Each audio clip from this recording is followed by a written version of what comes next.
Hello बच्चों, कैसे हैं आप सभी लोग। हम लोग आ गए हैं क्लास 10th के चैप्टर 5 पर, जिसका नाम है अर्थमेटिक प्रोग्रेशन। आज हम लोग करने वाले हैं एक्सरसाइज 5.2 का question number 3। CBSE new NCERT book, subject है मैथमेटिक्स। जल्दी से क्वेश्चन को पढ़ लेते हैं, जो कि सबसे इंपॉर्टेंट होता है क्वेश्चन पढ़ना। ठीक है, क्योंकि क्वेश्चन यहाँ पर जो बुक में आप देखते हैं कई बार और मैक्सिमम टाइम ऐसा होता है कि जब एग्जाम में वो टर्म्स को चेंज कर देते हैं और आप जल्दबाजी में आपको लगता है कि आपको ये आता है, क्योंकि आप इतनी बार कर चुके होते हैं कि आपको वो याद हो जाता है। ठीक है, तो आप गलती कर देते, तो ऐसा नहीं करना। क्वेश्चन को हमेशा पढ़ना ही है, क्योंकि उसका टाइम आपके पास होता है, बट आप कभी कभी यूज़ नहीं करते। ठीक है, चलिए हम लोग क्वेश्चन नंबर 3 पर है। मैं आशा करता हूँ जो भी बच्चे वीडियो देख रहे हैं उन्होंने क्वेश्चन नंबर 1 और क्वेश्चन नंबर 2 एक्सरसाइज 5.2 का जरूर देखा होगा, और उससे पहले एक्सरसाइज 5.1 भी की होगी और इंट्रोडक्शन पार्ट भी देखा होगा। डायरेक्ट जंप नहीं करना है। ठीक है, आपके अगर आपका ये डाउट है, then you can be here only. Okay, so question 3 में हमसे पूछा गया है, इन द फॉलोइंग एपीज, ये जितनी भी 5 पार्ट्स है ये सारी एपीज है। ठीक है, find the missing terms in the boxes. हमको जो बॉक्सेस दिए गए ये मिसिंग टर्म्स है, हमको वो फाइंड आउट करनी है, जो कि बहुत आसान है। बट या मतलब कि आपको कैलकुलेशन करनी होगी, नो डाउट। उसी में मिस्टेक होती है, तो कैलकुलेशन तो करनी है, इसमें कोई डाउट नहीं है। क्लियर है, चलिए फर्स्ट क्वेश्चन को करते हैं। अब करने के अलग अलग तरीके होते हैं, मैं आपको बता देता हूं। जैसे कि फर्स्ट पार्ट में हमारे पास फर्स्ट टर्म है और मतलब फर्स्ट टर्म है और थर्ड टर्म, हमको सेकंड टर्म निकालना है, तो ये मिडिल टर्म हो गई। तो ये हम लोग एक दूसरा तरीका भी मेरे पास है, जिसको हम ट्रिक बोल सकते हैं, वे भी बोल सकते हैं। ठीक है, जैसे कि मैं इसको बोल लेता हूँ कि ये हमारे पास क्या है, 2 है और ये बीच में डैश है और ये 26 है, हमने इसको x मान लिया। ठीक है, सो अब हम क्या करेंगे, यहाँ पर ध्यान से मैं पहले लिख लेता हूँ। हमको a1 बेसिकली दिया है 2। देखिए, इसको आप a भी बोल सकते हैं, a1 भी बोल सकते हैं, मैं a1 ले रहा हूँ ताकि ईजियर रहे। ठीक है, a1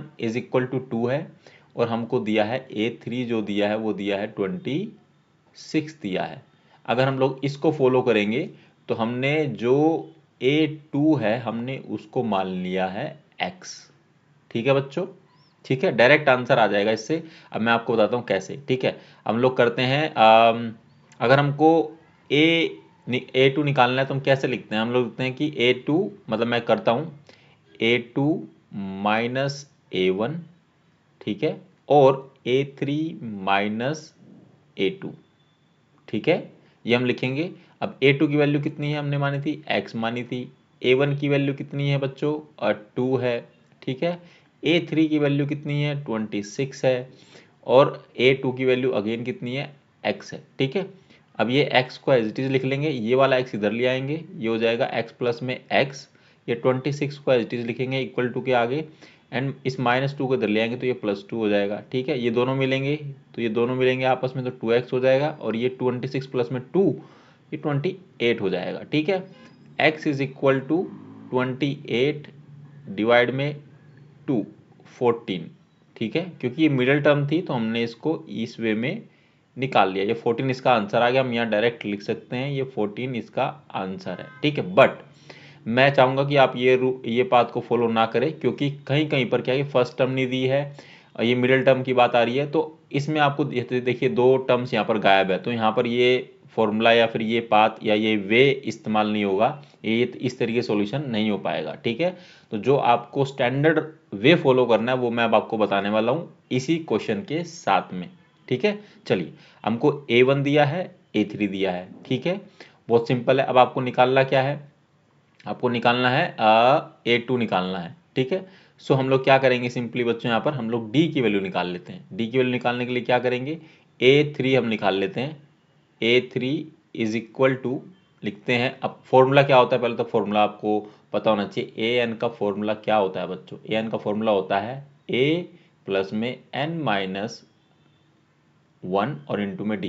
जो ये n होता है वो ये वाला nth टर्म होती है बेसिकली। ठीक है, जैसे कि हमने यहाँ पर a3 लिया है, तो a3 मतलब ये जो n है यहाँ पर 3 आएगा। क्लियर है, चलिए, सो a प्लस में, ठीक है, n की जगह क्या आ जाएगा बच्चों, क्या आ जाएगा 3 माइनस 1 और ये आ जाएगा d। क्लियर है, a3 की वैल्यू हमको पता है 26, ये दिया है। ठीक है, a हमको पता है पहले से, ये क्या है 2। ठीक है, ये 2 है। ठीक है, प्लस में 3 माइनस 1 करेंगे तो 2 होगा, इनटू में 2 होगा तो 2d आ जाएगा। क्लियर है। ये 26 में से क्या करेंगे, ये 2 प्लस का इधर इधर इधर ले आएंगे, माइनस का हो जाएगा और इधर 2d बचेगा। ठीक है, 26 में से माइनस करेंगे 2 तो हमारे पास बचेगा 24। ठीक है, इज इक्वल टू, यहाँ पर d रख लेते हैं, इस 2 को इधर ले आते हैं जल्दी से। ठीक है, इसको करेंगे तो हमारे पास आ जाएगा, ये आ जाएगा 12। तो आपके पास d की वैल्यू कितनी आ गई बच्चों, 12 आ गई। ठीक है, मैं इसको बॉक्स में कर देता हूँ। ठीक है, d की वैल्यू कितनी आ गई, 12 आ गई। अब आपको चाहिए क्या, आपको निकालना है a2। a2 निकालना है तो हम इसको लिखेंगे a प्लस में d। ठीक है, अब ये आप सोचेंगे डायरेक्ट कैसे हैं, मैं बताता हूँ। अगर आपको a3 निकालना है तो आप लिखेंगे a2 प्लस में d। ठीक है, दूसरा तरीका, और a प्लस में 2d। ठीक है, या तो आप ये वाला वैल्यू ले लीजिए या फिर जो d के साथ 2 मल्टीप्लाई कर दीजिए। अगर यहाँ 3 होगा तो यहाँ 2 होगा। ठीक है, क्लियर है बच्चों। जैसे कि यहाँ a2 है तो यहाँ पर d होगा। क्लियर है। इसका जो स्टैंडर्ड वे है वो यही वाला फॉर्मूला मैं लिख देता हूँ यहाँ पर, अभी दिखाता हूँ आपको कि ये a2 is equal to A plus D कैसे आया, ये भी आपको पता होना चाहिए। ये आप इंट्रोडक्शन पार्ट देखेंगे तो समझ में आ जाएगा। इंट्रोडक्शन पार्ट इसीलिए इंपॉर्टेंट होता है। ठीक है, अब a2 है, a2 के लिए इज इक्वल टू हम कैसे बनाएंगे, a प्लस में n माइनस 1d, ऐसे ही तो लिखेंगे। अब इसको फर्दर अगर मैं लिखना चाहूँगा तो a2 is equal to a plus में n की जगह 2 लगा दीजिए। 2 माइनस 1 करेंगे तो क्या होगा, 1 ही आएगा। 1 इंटू में d, ये आ गया d, आगे ना सेम चीज़। तो ऐसे भी कर सकते हैं आंसर, ऐसे भी आएगा। आपको जो भी अच्छा लगता है वो कर लीजिए। अब हमको निकालना क्या है, जल्दी से वो निकाल लेते हैं। a2 निकालना है तो मैंने क्या बोला था, a प्लस डी आएगा। a की वैल्यू कितनी है बच्चों, 2 है, और d हमने अभी अभी निकाला है, वो क्या है बच्चों, वो है आपका 14। बाहर बारिश हो रही है मुझे लग रहा है। ठीक है, सो सॉरी 14 नहीं, 2 हमने निकाला था 12। ठीक है, सो a2 इज इक्वल टू, ये आ जाएगा आपका 14। तो आ गया आपका ये 14, और जो कि हमने पहले से निकाला हुआ था इस वजह से, और यहाँ हमने फिलअप भी कर दिया। जल्दी से अब क्वेश्चन नंबर 2 कर लेते हैं। मैं एक लाइन खींच देता हूँ। हमको दिया है a1 नहीं दिया हमको, a2 दिया है। तो a2 आपको दिया है बच्चों 13। ठीक है, और a4 दिया है आपको 3। ठीक है, अब देखो आपको फर्स्ट टर्म नहीं पता, जहाँ फर्स्ट टर्म नहीं पता वहाँ थोड़ा सा लेंदी हो जाएगा, बट कोई दिक्कत वाली बात नहीं है। ठीक है, बहुत आसान है। देखिए, या तो आप a2 निकाल लीजिए या आप a4 निकाल लीजिए। ठीक है, दोनों में जो भी आपको अच्छा मतलब जो भी आपको वैल्यू, मतलब an ये वाला फॉर्मूला यूज़ करके आप उसमें कर सकते हैं। जैसे कि मैं a4 ले लेता हूँ। अगर मैं यहाँ पर लिखता हूँ a4, तो यहाँ पर फॉर्मूला क्या आएगा, a प्लस में n माइनस 1d। ठीक है बच्चों, अब सिंपली मुझे a4 की वैल्यू कितनी पता है, 3 पता है। ठीक है, मेरा ना ये 94 लगता है। मैं इसको फिर से a कर देता हूँ। ठीक है, सो a4 की वैल्यू कितनी हमको बच्चों पता है, 3 है। ठीक है, a हमको निकालना है, हमको पता ही नहीं है। ठीक है, n की वैल्यू कितनी है, 4 है, तो ये 4 माइनस 1 आ जाएगा। ठीक है, ये हो जाएगा आपका डी भी हमें निकालना है। तो डी भी हमें नहीं पता, ए भी नहीं हमें पता है। वैसे हमें निकालना है a1 और a3 निकालना है, लेकिन डी हमारे पास आ जाए या फिर ए आ जाए तो हमारे पास इजी हो जाएगा। क्लियर है, आप समझ रहे हैं। ठीक है, चलिए सबसे पहले हम लोग डी ही निकालेंगे। सो सो यहाँ पर क्या है बच्चों, ये है आपका, हाँ 3 है। तो 3 है तो ये इधर आ जाएगा, तो ये हो जाएगा आपका 3 माइनस ए। 3 माइनस ए नहीं, अभी हम लोग सोल्व कर लेते हैं। मैं इसको सोल्व करता हूँ, सॉरी, ये इक्वल टू है 3 is equal to A plus में ये कितना हो जाएगा, 3 माइनस 4 माइनस 1 3, और इंटू में ये 3d हो जाएगा। क्लियर है बच्चों। सो इसमें कैलकुलेशन वाले थोड़ा लोचा है। ठीक है, उसको ध्यान से समझना है, तो कोई दिक्कत नहीं, बहुत ईजी है, स्कोरिंग चैप्टर है ये। ठीक है, सो आपके पास क्या है, आप यहाँ से ए की वैल्यू निकाल लीजिए, तो 3 माइनस 3d कर दीजिए। ठीक है, ये 3 ये उधर उधर जाके माइनस हो जाएगा, इज इक्वल टू ए। तो ये इक्वेशन 1 मान लीजिए आप। क्लियर है बच्चों, यहाँ तक कोई डाउट, कोई समस्या, कोई परेशानी। अब हमारे पास a2 दिया 13, यहाँ पर लिखिए a2। ठीक है, a2 नहीं, हाँ a2 लिखिए 13, तो फॉर्मूला पुटअप कर दीजिए a2, सॉरी a प्लस में n माइनस 1d। ठीक है, a2 कितना दिया बच्चों, 13 दिया है।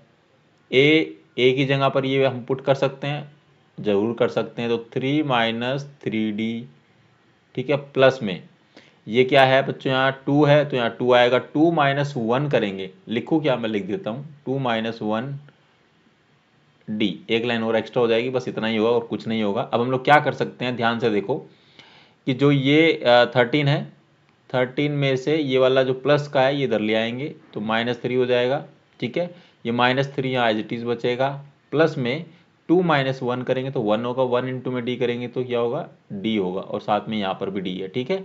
तो ये बचेगा कितना, ये बचेगा 10 और इधर बचेगा -2d। क्लियर है बच्चों।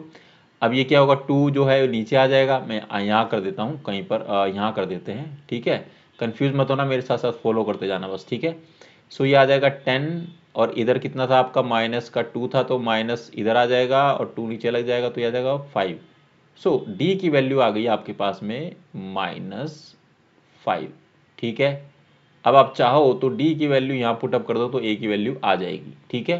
अब हमको निकालना क्या है, हमको निकालना है ए, ठीक है। ए निकालना है हमको, मतलब A1 निकालना है बेसिकली, हमको चाहिए A1 चाहिए हमको, और हमको पता करना है A3, ये दोनों टर्म हमको निकालना है, ठीक है। अब जब हम A2 निकालते हैं तो हम कैसे लिखते हैं, हम लिखते हैं A1 या A प्लस में D, ऐसे ही करते हैं। अब हमारे पास हमको निकालना है कि ये निकालना है, अगर हम D को उधर A2 में पता है, ये A2 ये प्लस का है तो माइनस हो जाएगा, इज इक्वल टू A1, ऐसा हम कर सकते हैं, आराम से कर सकते हैं। A2 की वैल्यू कितनी है भाई, देखो 13 है, ठीक है, माइनस, और D की वैल्यू कितनी है, माइनस तो पहले से है तो माइनस ये आ जाएगा ब्रैकेट में, यहाँ पर इज इक्वल टू कितना हुआ, A1 हुआ, ठीक है। सो ये माइनस माइनस प्लस हो जाएगा तो ये हो जाएगा 18 इज इक्वल टू A1। तो A1 की वैल्यू कितनी आ गई बच्चों, बहुत साफ साफ है, 18 आ गई, तो यहाँ पर हम लिखेंगे 18, ठीक है। अब आपको निकालना क्या है, A3 भी निकालना है, ठीक है।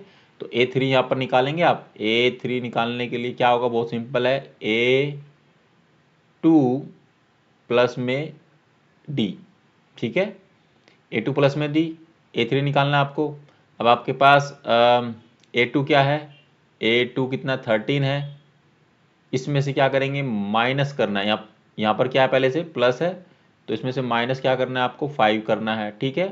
तो प्लस माइनस माइनस होता है, तो 13 में से 5 गए, 8 बचेगा, तो A3 की वैल्यू कितनी आ गई, 8 आ गई, ठीक है बच्चों। ये आ गया आपका यहाँ पर 8। अब ध्यान से यहाँ से वैसे भी देख सकते हो ये फुलफिल हो रहा है, 18 में से 5 जाएंगे 13 बचेगा, 13 में से 5 जाएंगे 8 बचेगा, 8 में से 5 जाएंगे 3 बचेगा, ठीक है। तो ये हमारा फर्स्ट पार्ट हो गया है, सेकंड पार्ट भी हो गया है, थर्ड पार्ट करेंगे, जल्दी से कर लेते हैं। थर्ड पार्ट में यहाँ पर लिख ले रहा हूँ, नीचे स्पेस नहीं है और नीचे मेरा वीडियो भी आने वाला है, ठीक है। तो थर्ड पार्ट कर लेते हैं यहाँ पर। सो हमको बच्चों ए दिया है, मतलब A1 दिया है कितना, 5 दिया है, और A4 भी दिया है। A4 कितना दिया है बच्चों, जब हमको A1 दिया रहता है तो थोड़ा आसान हो जाता है। A4 कितना दिया है, 9 1/2, ठीक है। सो इसको हम लोग सिंप्लीफाई करेंगे तो कैसे लिख सकते हैं, और 2 इंटू 2 को 18 और प्लस 19/2, ठीक है बच्चों, क्लियर है। चलिए अब हमको निकालना क्या क्या है, हमको निकालना है A2 आपको निकालना है, ये आपको क्वेश्चन मार्क है, और A3 निकालना है, ये भी क्वेश्चन मार्क है, ठीक है। चलिए अब हम लोग क्या करेंगे, सबसे पहले हम लोग निकालेंगे, अगर हमको A2 निकालना, पहले तो हम लोग D की वैल्यू निकाल लेते हैं, ठीक है। तो उसके लिए क्या करना होगा बच्चों, सिंपल है, हम लोग पुट कर देते हैं, हमको A4 लिख लेते हैं, कहाँ गया, yes A4। So A4 is equal to में A प्लस में n-1, फॉर्मूला आपको याद रहना चाहिए, इंपॉर्टेंट है बच्चों, ठीक है। सो A4 की वैल्यू कितनी है, A4 की वैल्यू है 19/2 इज इक्वल टू में A की वैल्यू कितनी है बच्चों, 5 है प्लस का, प्लस, तो ये A4 है तो 4 - 1D, ठीक है। अब ये 19/2 को एज इट इज रखेंगे, इसमें से ये प्लस का इधर आके माइनस का हो जाएगा, ठीक है, इज इक्वल टू में ये हो जाएगा 4 - 1 3D, ठीक है। इसका एलसीएम ले लेंगे, सोल्व कर लेंगे तो नीचे आएगा 2, ये 19 एज इट इज आ जाएगा, 1 और 2, 2 5 जा 10 हो जाएगा, ठीक है, इज इक्वल टू आ जाएगा कितना, ये आ जाएगा आपका 3D आ जाएगा, ठीक है। 19 में से 10 जाएंगे तो ये बचेगा 9/2, 9/2 बचेगा, इज इक्वल टू में यहाँ पर D लिखेंगे, इस 3 को उधर नीचे ले आते हैं, ठीक है, तो ये कट जाएगा, 3 3 जा 9 होता है, तो हमारे पास 3/2 आ जाएगा D की वैल्यू, ठीक है। तो मैं यहाँ लिख लेता हूँ, कोमा मार के, D इज इक्वल टू आ जाएगा 3/2, ठीक है। ठीक है बच्चों, समझ में आ रहा है ना? कोई डाउट, कोई समस्या, कोई परेशानी अगर है तो प्लीज़ आप पूछिए, ठीक है। सो इसमें हम लोग क्या करेंगे, नेक्स्ट हो जाएगा, अब आपको निकालना क्या है, आपको निकालना है A2। अब सिंपली आप क्या करेंगे, A2 निकालेंगे तो आप A प्लस D, सिंपल है, ठीक है ना। ये n-1 करके आया है A प्लस D, ठीक है, यानी A1 प्लस लिख लीजिए, आप कंफ्यूज मत होना इसमें कभी कभी भी, ठीक है। यहाँ पर A मतलब A1 है, ठीक है, क्लियर है। सो A2 निकालना है आपको, तो A2 निकालने के लिए A1 प्लस D आ जाएगा। सो ये A1 की वैल्यू कितनी थी बच्चों, 5 है, ठीक है, D की वैल्यू 3/2 आई है, प्लस में 3/2 कर दीजिए, ठीक है। ये कितना हो गया आपका, यहाँ पर सोल्व कर लीजिए, 1 हो जाएगा, तो ये हो जाएगा आपका ये हो जाएगा 5, नीचे 2 एज इट इज रहेगा, ऊपर आ जाएगा 1 10, 10 प्लस में 3 इज इक्वल टू आ जाएगा 13/2, ऐसे ही आएगा। इसको वो लोग सिंप्लीफाई और करेंगे तो लिख सकते हैं 6 1/2, ठीक है। तो ये जो सेकंड टर्म है यानी A2 है वो आ जाएगा 6 1/2, जो कि आपके बुक के अकॉर्डिंग है, ठीक है। आंसर ये भी सही है, ये भी सही है, बट बुक के अकॉर्डिंग ये है तो आपको ये लिखना है, ठीक है। अब आपको निकालना क्या है बच्चों, मैं यहाँ कर लेता हूँ, मैं इसको थोड़ा सा इस तरह से कर देता हूँ ताकि आपको ये क्लैरिटी रहे, ठीक है। अब हमको निकालना है A3, ठीक है, पार्ट 3 का, ठीक है। A3 निकालना है तो क्या होगा, A2 प्लस में D हो जाएगा, ठीक है। अब A2 कितना है बच्चों आपका, अभी निकाला आपने 13/2, और ये हो जाएगा आपका प्लस में 3/2, ठीक है। इसको सोल्व कर लीजिए, नीचे आपका 2 आएगा और ऊपर आएगा 13, ये एज इट इज रहेगा, प्लस में 3 आ जाएगा, इज इक्वल टू कितना होगा 16/2, तो ये कट जाएगा, 2 8 जा 16, तो A3 की वैल्यू कितनी आ गई बच्चों, ये आ गई आपकी 8 आ गई, ठीक है। A3 की वैल्यू कितनी आ गई, 8 आ गई, इसको यहाँ फिलअप कर दीजिए, ठीक है। सो आज के इस वीडियो में इतना ही, बाकी क्वेश्चन नंबर 4th और क्वेश्चन नंबर 5th हम अगली वीडियो में करेंगे पार्ट 2 के साथ में। यहाँ पर ये क्वेश्चन का 3 पार्ट जो है समाप्त होते हैं। अगर इन तीनों पार्टों में, क्योंकि देखिए स्पेस भी नहीं है और मैं थोड़ा सा ईजी वे में कराता हूँ ताकि आपके लिए ज़्यादा लेंथी वीडियो ना रखें, आप आराम से वीडियो को देख सके और एंजॉय कर सके, ठीक है। मतलब आपको बोरिंग नहीं लगना चाहिए कि एक ही वीडियो में इतना लंबा कर दिया सर ने, ठीक है। उस तरह की वीडियोस भी बनेगी जब एक ही शॉट में कराएंगे, जब आपके एग्जाम के नियर अबाउट रहेंगे तो हम कराएंगे, ठीक है। कोशिश रहेगी सितंबर अक्टूबर तक आपका सिलेबस खत्म कर दें हम लोग, ठीक है।